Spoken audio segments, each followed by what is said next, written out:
Hey guys, welcome to another Vibrant Lady Talk series, and today we will be talking on modern parenting.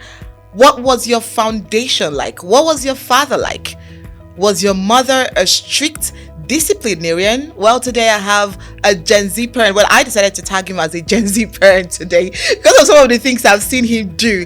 And yes, he's experienced and he's been married for 15 years. So trust me, he has the experience that we need for this topic. Please welcome Mr. Eric Somina Koko. How are you doing? I'm okay. Thank you so much for coming on the Vibrant Lady Talk series. Thank you for having me. Okay, so modern parenting. Why am I so interested in this topic? Very easy.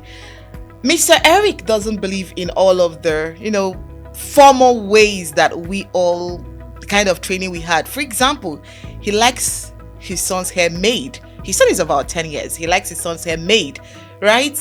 What gave you that? I mean, what prompted you to ease off on that? I mean, for some of us, you dare not. Even some grown-ups can't even try that right now. Grown-ups living still living with the parents. So how were you easy with that? Oh, I really honestly don't want to know if I should be classified as Gen Z parent. I don't. That's what it is. I don't see that as. But one thing stood out for my boy. He has two older sisters. Yes. Sisters are far older than him. Okay. And somehow they started making his hair at home, and they do this towards the end of in the calendar year every Christmas. And the first time he did it, we all saw it and loved it. So it wasn't a big deal. It wasn't a challenge. I brought the first barber to give him the haircut. Then I also brought the hairstylist to fix his hair. So that's for me there wasn't really a barrier. It was just something I loved. He loves it, and it's encouraged. Is it easy to do everything a child wants? I mean, allowing a child to make the hair, don't you think that it might want to tilt him to another field of life entirely different from what you think you should have been? For example, do you think that your father would have allowed you to make your hair? The relationship I have with my dad, don't forget, happened in another time. Exactly, that's why you're a Gen Z. So don't forget, happened in another time. Yeah. My what I look out for in my kids goes beyond physical looks and appearance. Oh, okay. As we speak, both girls are all under NLND scholarship. Okay. The boy same. So, and those physical things like doing their hair is not a challenge. What I want from them, as long as I see those results, I give them what they love. Okay, so it's more or less once they bring in the school grades. Once the school grades are good, whatever they want from you as a father, you do it. Once the school grades are perfect. Okay, not just good. Once the school grades are perfect, I give them whatever they want. They started making plans for this year.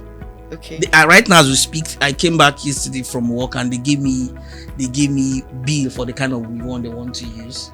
Wow. The girls came with the list. They also got a particular wig for him or weave. I don't even know the name they call it.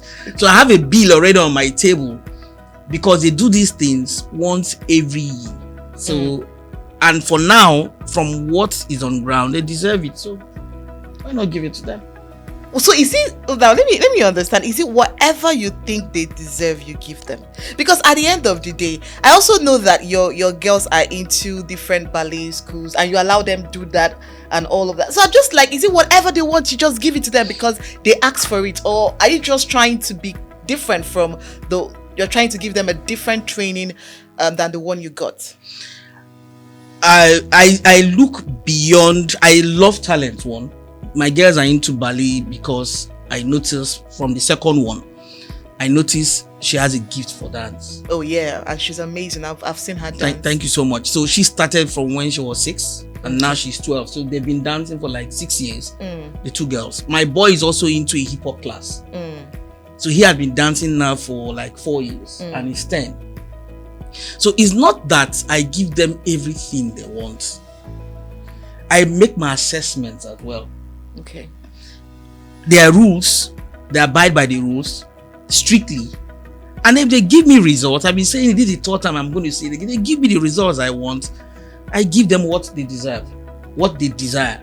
So it comes from within. It's something I sit down and then I do, not because I want to be a unique parent or a different parent. It is simply because I know these things don't alter their lives. Oh, okay. I know they're exceptional kids. But they're just 12, 13, 12, and 10. How do you know it wouldn't? Because I mean, they're still getting into the peak of their teenage ages. How do you know? How do you know the boy wouldn't wake up one day and he's all wanting dreads and he's all wanting to make his hair and all of that? How is one having a dread a No, bad thing? I'm just saying. I'm not saying it's a bad thing. I'm just saying, don't you think that this is also helping him to tilt towards this direction? I'm not saying it's bad. Then it wouldn't be a bad thing to see my boy carrying a dread and he's also an aeronautic engineer. Okay. It won't stop anything. Guidance comes from within. Leadership as first in your house, in your home counts. And I'm leading. They are following. So I've actually practically set a good example. They will toe my path. They don't have a choice. You're very certain about I know these things. Beyond being spiritual, I know these things. They're also guided in that path. Okay. So foundation has been laid. They will follow you. They don't have a choice. Words were spoken even before they came. Oh, Shay. So they don't have a choice. I like that. Okay, now, so you have 3. Do you have any favorite? Be sincere. Do you have any favorite? I am not even going to say that on camera. As parents, we all have the one we tend to like so much. We have that one that they send to come ask you for money. So there's one they always send. If they want to get something, you go speak to daddy first. So that means the children know that this particular person is daddy's favorite child. Maybe they know that this one is the only one that can handle the shock that will come saying no. Or daddy would not even say no to that particular one. Whatever. So that means you have a favorite child. Because I was going to come to that. When you have kids growing up, is it easy not having a favorite child? Because sometimes we see this in the family. We know that this is mommy or daddy's favorite, but the children just learn and they don't see it as a big deal at the end of the day. No, beyond having favorites, let me say this. It's not a good thing for your kids to know among the lot you have a favorite. So even where you do, you try to control all that. You understand? You try to just control. I have a weak spot for one. When she comes, it melts my heart. Oh my God. I have a weak spot for her. And I know these things. But what I try to do is to make sure it doesn't get into her head. And I also don't want to send a wrong signal to the other kids. Do you think that it's okay to have a favorite child? If it's okay. Is it okay to have a favorite child? From your experience, is it okay? Is it something you can avoid, or is it something you can control, or is it something you can manipulate? No.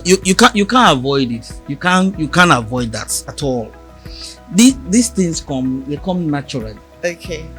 You know, you don't even know when he or she becomes your favorite. Oh. You just know parenting is another degree program. That you're not actually trained for. You just learn these things as they come. It gets to a stage in your life, you begin to understand you can't say no to this one. And kids are very manipulative. They will know. And when they know my daddy likes me so much, they want to explore that single avenue. You understand? They're manipulative by nature. So you can't fake it. It just comes naturally that you now know this one is your favorite. But what I'm not in support of is making it known to the other kids. But they know.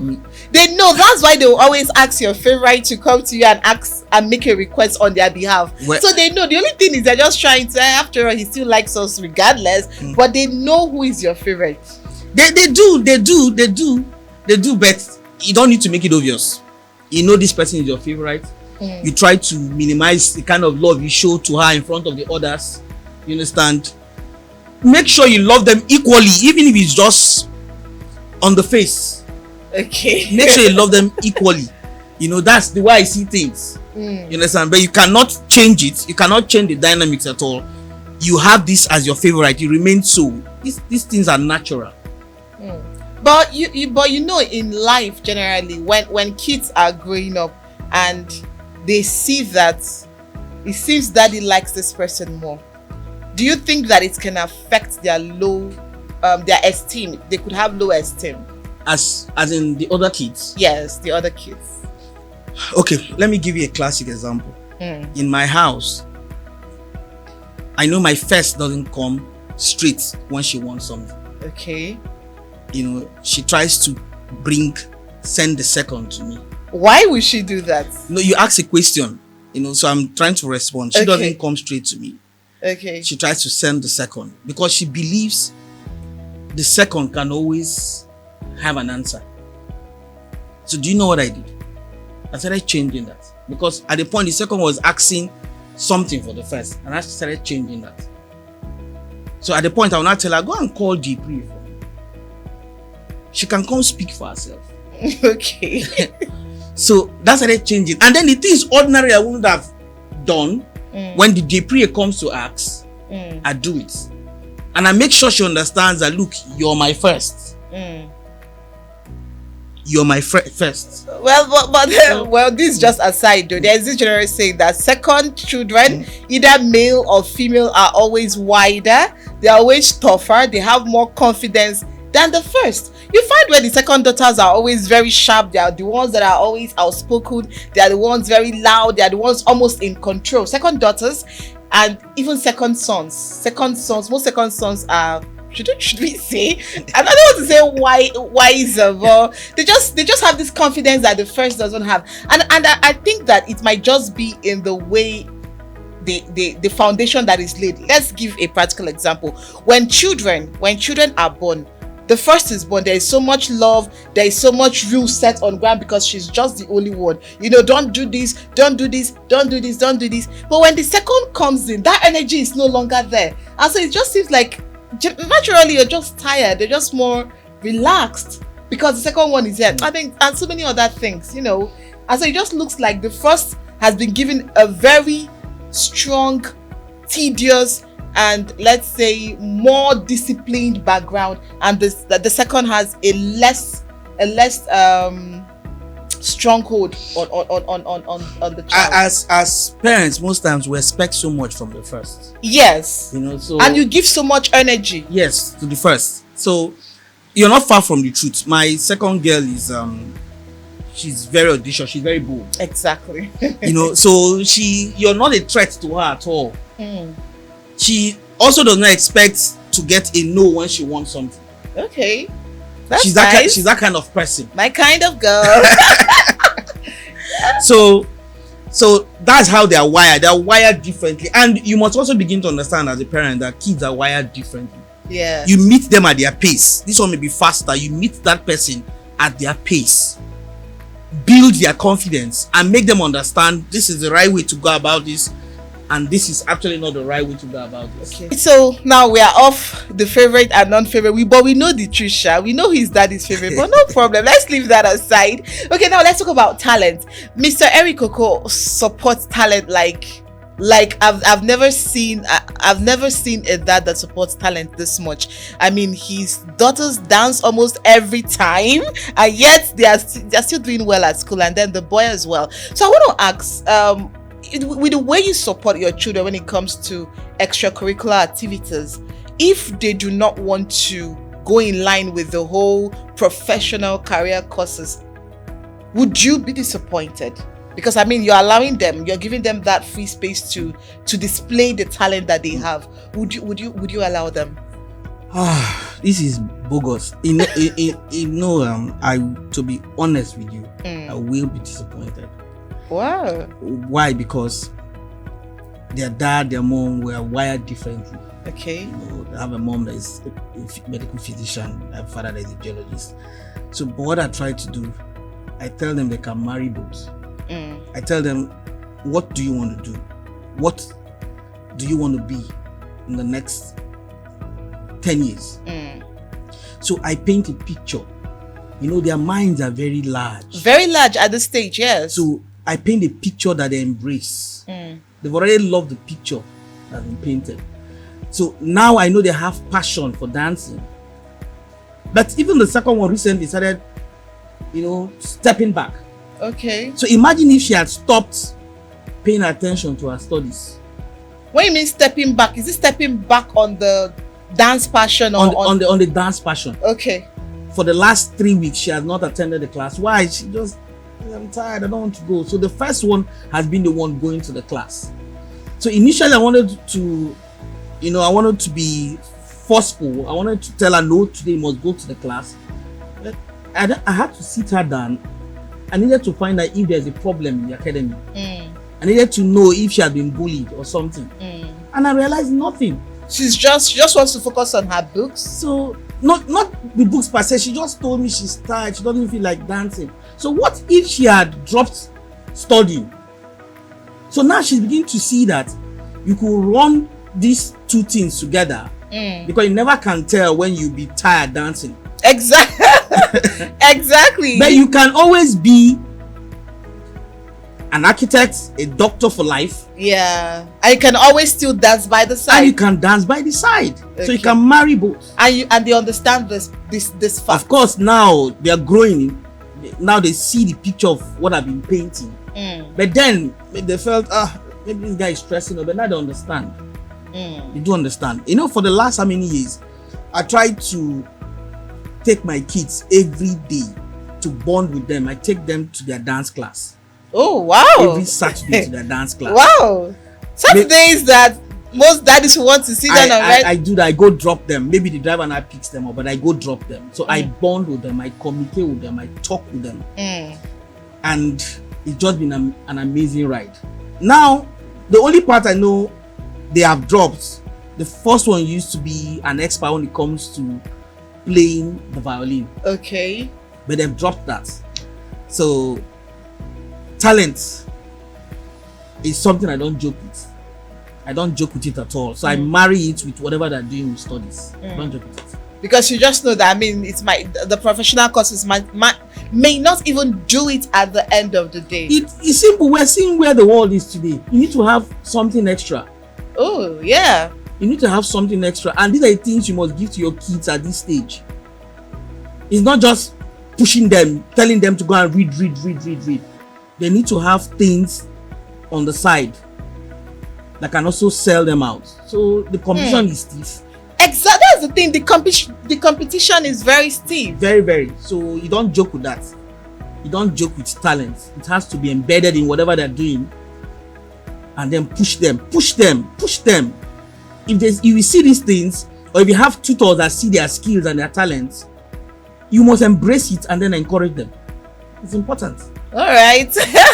I love the fact that you made it very clear. The competition out there, your kids are competing with millions of other kids, whether you like it or not. They are competing. When they get out there, it's the survival of the fittest. So is that extra edge your child has that would help him survive on his own? Because that's the end point. All right. Thank you so much for coming on the talk show today. Thank you so much. All right, now, do you agree, do you disagree with Mr. Eric Coco? All you need to do is to drop your thoughts and comments on our comment section, and we'll come next week with another episode of the Vibrant Lady Talk series.